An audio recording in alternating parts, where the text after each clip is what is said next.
بسم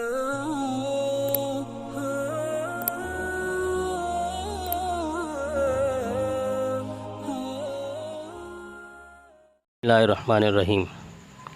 آج کے مسائل میں ایک مسئلہ یہ ہے کہ آب زمزم میں تر کیا ہوا کفن، اس کا کیا حکم ہے؟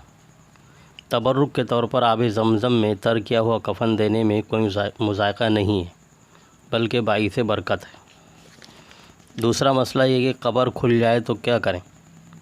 یعنی کسی انسان کی قبر کھل جائے یا کسی اور وجہ سے اس کی لاش قبر سے باہر نکل آئے اور اس پر کفن نہ ہو تو اس کو بھی مسنون کفن دینا چاہیے، بشرطے کہ وہ لاش پھٹی ہوئی نہ ہو، اور اگر پھٹ گئی ہو تو صرف کسی کپڑے میں لپیٹ دینا کافی ہے، مسنون کفن کی ضرورت نہیں ہے۔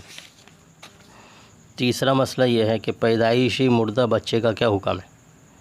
جو بچہ ماں کے پیٹ سے مرا ہی پیدا ہو اور پیدا ہوتے وقت زندگی کی کوئی علامت نہیں پائی گئی تو اس کو بھی قاعدے کے مطابق نہلانا چاہیے، لیکن قاعدے کے موافق کفن نہیں ہوگا، بلکہ کسی ایک کپڑے میں لپیٹ کر دفن کر دینا چاہیے، اور اس پر نماز جنازہ بھی نہیں پڑھی جائے گی، البتہ نام اس کا بھی کچھ نہ کچھ رکھ دینا چاہیے۔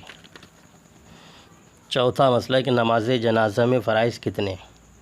اس کا جواب یہ ہے کہ نماز جنازہ میں 2 چیزیں فرض ہیں۔